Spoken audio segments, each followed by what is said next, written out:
Hi, this is my social justice book talk, and it's on Crossing Jordan by Adrienne Fogelin.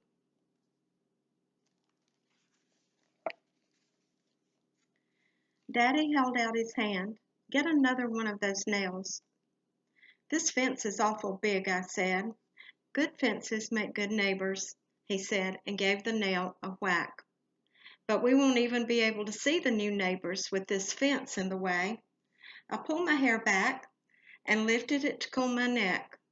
Summer's the worst time to build anything in a hot place like Tallahassee, Florida, but Daddy was determined to finish the fence before the new people moved in.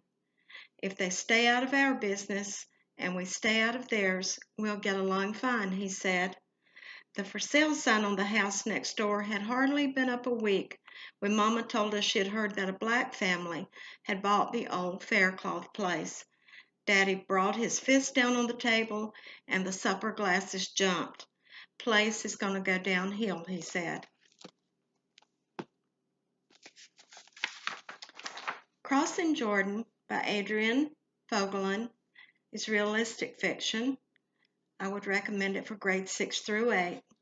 I chose this book because I knew the story from years ago when I was the Battle of the Books coach for 7th graders.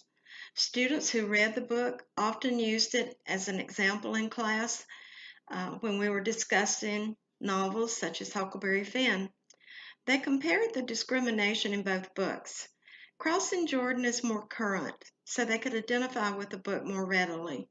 But the students were also able to understand that racial discrimination is still in our society and has been in it for a very long time. This book is based on an actual event witnessed by the author when she was growing up in Tallahassee, Florida. Cass and Jimmy became neighbors. However, Cass's father, a factory worker, had built a border fence because he had heard the new neighbors were an African American family. Jimmy was a girl Cass's age.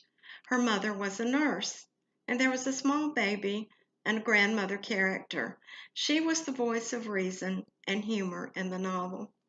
So, more than racial differences, there were socioeconomic differences that made the father feel insecure as a factory worker. The girls met through a hole in the fence and became friends. The girls hid their friendship once they had established it from their parents because Jimmy's mother was not happy with the fence.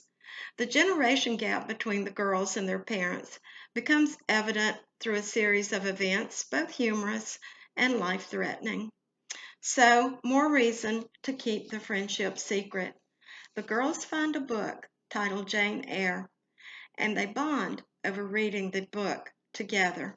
Also, they are both track runners and meet secretly so that their parents won't know that they're practicing together for next year's school.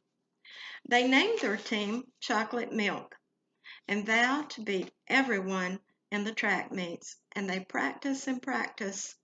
As differences in prejudice bring the two families together with patience and thankfulness and tragedy, there becomes a metamorphosis, and it happens with Cass's dad and Jimmy's mother. Crossing Jordan is part of a lyric in an old spiritual that means freedom. Discussion questions I might use for class would be, what does separate but equal really mean? Have you ever been accused of doing something that you did not do? Have you ever had a friend your parents did not like? And how can you help other people mend fences?